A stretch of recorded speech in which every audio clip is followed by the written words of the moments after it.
Dans les Vosges, en 1977, une bête non identifiée s'attaque aux troupeaux, surtout de moutons, et les massacre.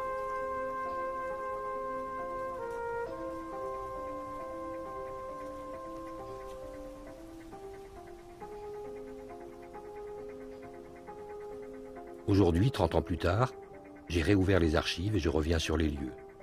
Je parcours la région à la recherche des traces de la bête et surtout de ce que ces traces ont provoqué dans la tête des hommes. Je voudrais comprendre comment un fait divers banal est devenu un incroyable conte moderne.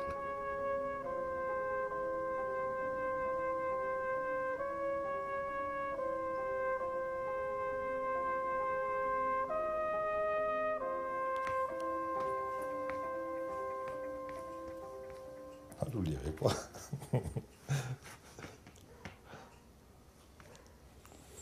Qu'est-ce que vous voulez savoir d'autre? De toute façon, un nombre de personnes que vous allez rencontrer, que vous avez déjà rencontrées, que vous allez encore rencontrer, je pense quand même que vous aurez une petite idée de...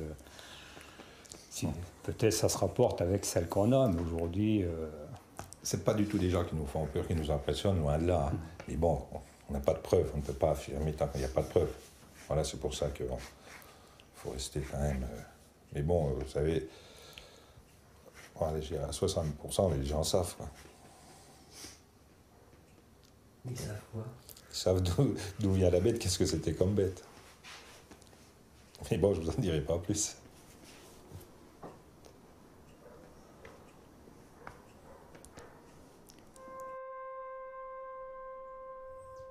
Intersoir 3e, Laetitia de Varennes. Pour ceux qui sont allés passer leurs vacances dans les Vosges, il y a eu des consignes de prudence de la part des autorités dans le secteur où rôde la fameuse bête qui, depuis 2 semaines, décime les troupeaux de la région.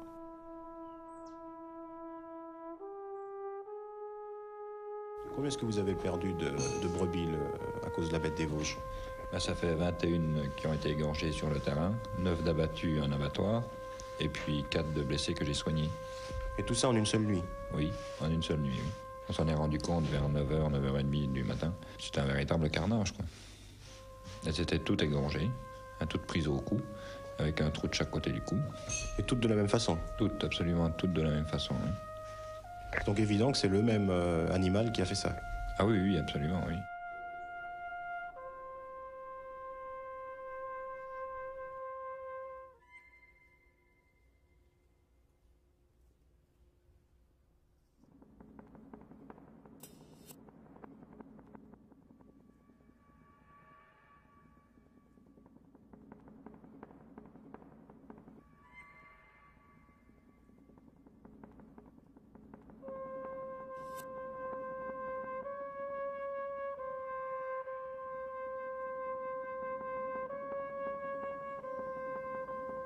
C'est une bête qui est arrivée, on ne sait pas comment, et qui est repartie aussi vite qu'elle est arrivée, en laissant derrière elle quand même du parloir, quoi.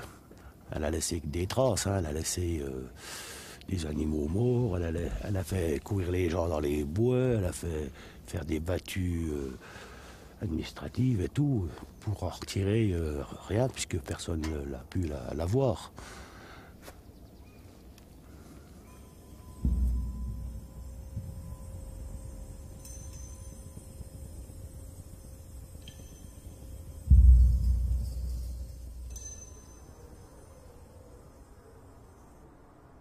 L'histoire commence au cœur des Vosges, dans la plaine de Rambervillers, quand des forestiers découvrent les empreintes d'un carnassier inconnu. Dans la nuit du 27 au 28 mars 1977, 7 brebis sont retrouvées égorgées. On pense d'abord à des chiens errants. Le 30 mars au soir, 10 bœufs sont attaqués à leur tour. Le carnage continue. Un taurillon égorgé le 16 avril, 17 brebis et 4 agneaux le 27. 8 brebis le 5 mai, 21 le 6, 6 le 22 mai et 3 le 2 juin. Les premiers jours, on parle simplement d'une bête. Une bête qui ressemble, qui ressemble à nous, vous savez, la description. C'était une bête qui était assez massive, qui était grosse, costaud, et qui a traversé donc un parc devant nous. Il a été tiré à 120 mètres. Elle a inventé tous les chasseurs, elle ne s'est pas présentée devant les chasseurs, elle a profité d'un passage qui lui a été fait par un chasseur qui s'était déposté et qui a été discuté avec son voisin, elle est sortie de la traque. Voilà. Elle était comment? Alors elle était comment? Ben, je vous explique, c'était une bête qui ressemble à un loup. Comment voulez-vous que je vous explique? C'est une bête rousse, dos gris, oreilles petites pointues, queue assez courte. Voilà, telle qu'elle était. Je ne peux pas vous dire combien qu'elle faisait au garrot parce que je n'ai pas mesuré.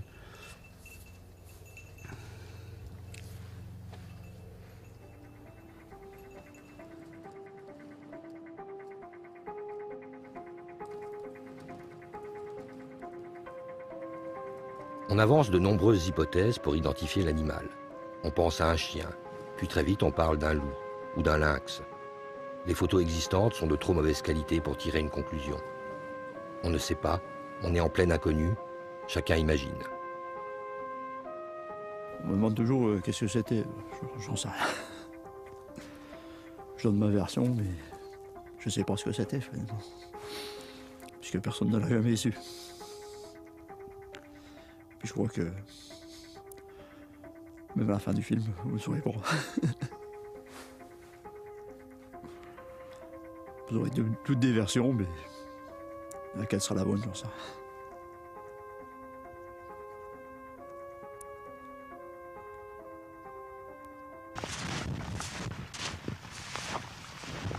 rien. C'est un lynx ou un lion ou un bête qui souffre dans un cercle. Autre chose qu'un chien, maintenant, pour dire que c'est un loup, vous savez. Ça pourrait être aussi un lynx, qui sait. C'est un gars qui doit commander un chien par l'ultrason. Je pense, à mon avis, que cette bête est téléguidée par une voiture. Animal célibataire? Oui. Vous croyez? Ah oui. Un mâle? Aussi, oui.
Le domaine des Verrières appartient à M. Reinhardt, un riche industriel allemand. C'est par ici que commence ma légende. Mon nom est personne. Et je me suis aperçu qu'elles n'étaient pas mortes de mort naturelle, mais qu'elles avaient été proprement étranglées, sans écoulement de sang, quoi, égorgées. Et il fallait vraiment retrousser la laine pour voir l'emplacement des crocs. Il n'y avait aucune trace extérieure. Adigny, Domèvre-sur-Durbion, Hortoncourt, Près, Girecourt, Rehincourt, Rambervillers, je connais bien le secteur. À la belle saison, les moutons y sont nombreux, l'herbe grasse, et les chasseurs pas toujours très avisés.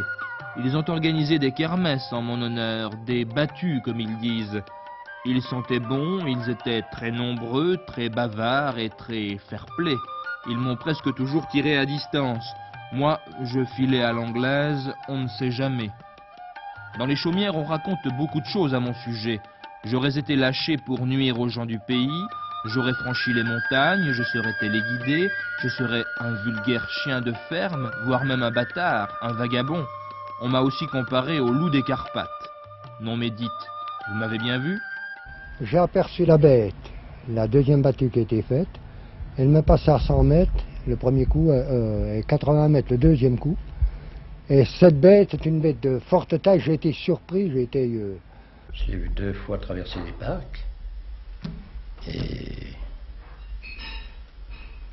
C'est une grosse bête, mais qui ressemble à un chien-loup, d'accord? Mais ce n'est pas un chien-loup. Les mœurs de l'animal paraissent très bizarres, hein. Oui. Un animal malin. Oui, c'est un animal très malin qui a une défense formidable. Et qui s'en tire toujours, puisque ça fait 6 mois qu'il court et est toujours vivant.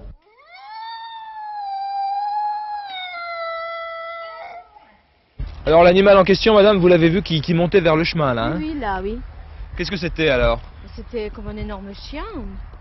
Il était impressionnant, il était comme ça, il avait du poil brun et plus clair. Qu'est-ce que vous avez pensé sur le moment? Au premier abord, moi j'ai pensé que c'était un chien qui s'était égaré du village, quoi. Et ensuite? Et ensuite, quand j'ai appris, ma foi, le dégât qu'il avait fait, j'en ai conclu que non. La biche qui a été égorgée, c'était tout près d'ici, je crois. Oui, hein? oui, elle était dans le parc de nos poneys, là-bas où on met les poneys. Et c'est mon mari qui l'a vue quand il est redescendu. L'animal a réagi en vous voyant? C'est-à-dire qu'elle a regardé, mais elle n'a pas semblé apeurer, hein. Vous dites elle, ça veut dire quoi? Une bête, quoi.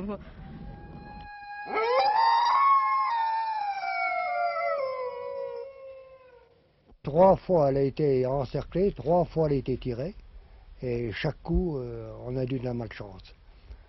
Et pourquoi alors? Comment se fait-il qu'elle ait été ratée? Le premier coup, elle a été tirée à 40 mètres avec un fusil à canon lisse, donc c'est pas précis comme balle. Et le deuxième coup, elle a été tirée avec du petit plomb, avec du deuil, à 20 mètres arrêté.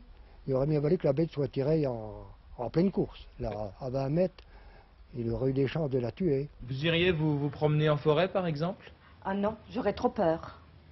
Trop peur de quoi? De trouver la bête, me trouver en face. Vraiment? Ah oui. Ça vous inquiète? Ah, ça m'inquiéterait, oui, j'aurais peur.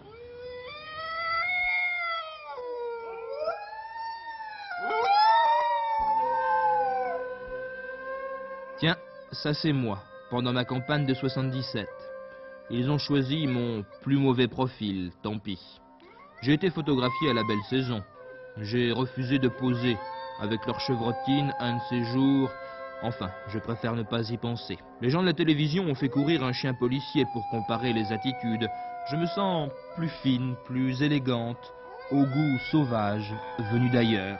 À Paris, des gens savants dans les grands journaux m'appellent le mythe, la légende, l'inconscient. Ils sont très malins à Paris. Heureusement, dans les parcs des Vosges, je n'ai jamais vu de mythe ou d'inconscient qui dévore les moutons. On m'a comparé au loup d'une usine, au dingo d'un zoo. Moi, je préfère le grand air, et je ne suis peut-être pas si bizarre qu'on veut bien le dire. Les premiers chiens que j'ai tués parce qu'ils m'avaient égorgé des moutons, c'était les miens. Mais on parle d'un coup. On parle de la technique de l'animal qui n'est pas celle d'un chien, qui attaque de façon beaucoup plus précise. Qui peut le dire?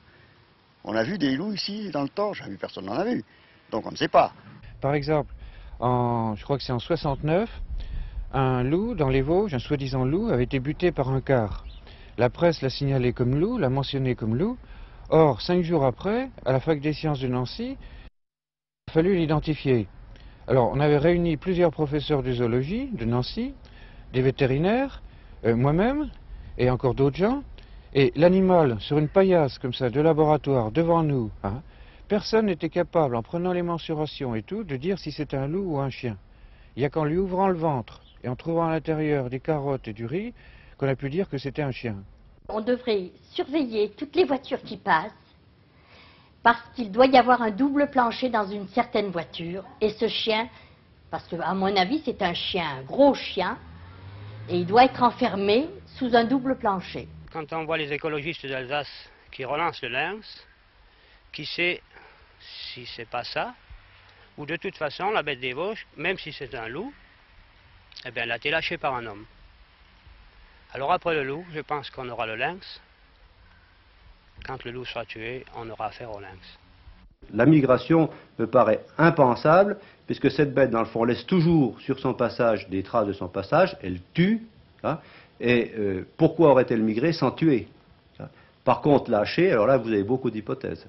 Tout le monde se pose la question, parce qu'un loup n'a pas pu arriver seul ici, il a fallu qu'on l'amène. Et on raconte beaucoup de choses, évidemment. Ah oui, naturellement, on ne peut pas renouveler tout ce qu'on raconte. Ça ne se dit pas. Non, ça ne se dit pas, on le pense. La bête, elle nous a fait souffrir, bien sûr, elle nous démoralise. Mais vraiment, l'homme qui a fait ça, ben, c'est pas bien. C'est vraiment pas bien de sa part et je suis sûr que c'est un homme qui l'a fait.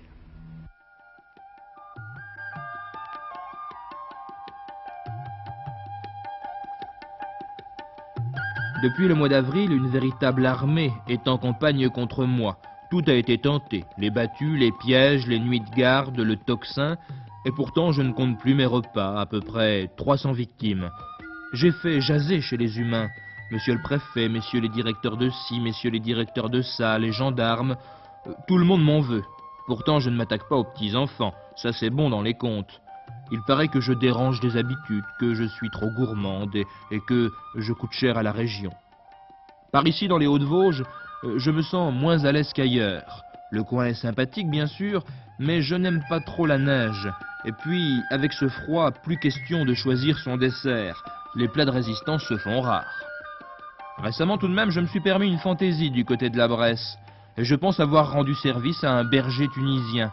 On commençait par l'accuser d'avoir des chiens rébarbatifs, d'être toujours épargné. C'est vrai, je n'avais jamais goûté ses moutons. Alors une nuit, j'ai attaqué. Depuis, on ne l'accuse plus.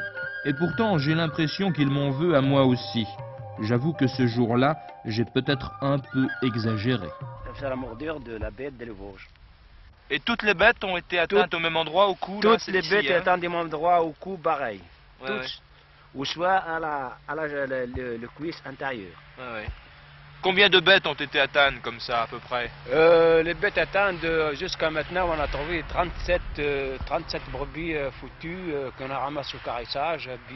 Mortes? Mortes, oui, mortes. Et puis les autres, on ne peut pas trouver parce qu'ils sont encore enterrés dans la neige. Berger comme on n'en voit plus beaucoup à notre époque, ce monsieur promène 1000 moutons dans toute la région. Il les aime, ces moutons, il les surveille.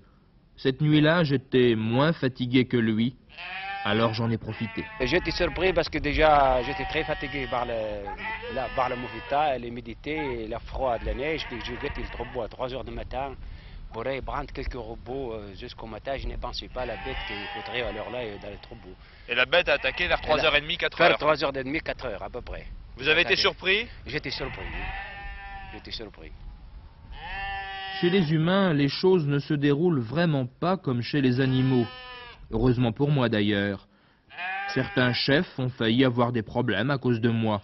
On leur demandait de me tuer très vite. Alors ils ont protesté un peu partout, ils ont organisé des battues, ils ont écrit des rapports. Ils ont vraiment tout essayé. C'est vrai que j'ai fait appel à 2 radiesthésistes différents à la même heure qui me l'ont situé les deux à la même place. Et à la suite de ça, une battue a eu lieu. Mais hélas, dans notre massif forestier qui a 50% de feuillus, il faudrait que les hommes, les rabatteurs, pour la battue, soient rapprochés d'à peu près 5 mètres. Je pense qu'elle doit être partie en plaine maintenant. Hein. Il faudrait vraiment essayer de la localiser là-bas. Et là, les battues, certainement en plaine, sont plus faciles à réaliser qu'ici en montagne. Mais l'affût, moi je crois vraiment à l'affût, hein, aux affûts. C'est-à-dire? Aux affûts, aux moutons vivants. Créer des parcs avec des moutons vivants et que les chasseurs se postent la nuit. 2 chasseurs, moitié de la nuit chacun, et puis c'est tout. Avec un phare, sitôt que la bête saute dans le parc, allumer tout et la tirer. Voilà. Je suis persuadé que l'histoire n'est pas terminée. Peut-être par un coup de chance, hein, on va localiser la bête et elle sera tuée. Hein. Mais compte tenu que c'est un fauve, hein, quelle que soit la bête, c'est un fauve.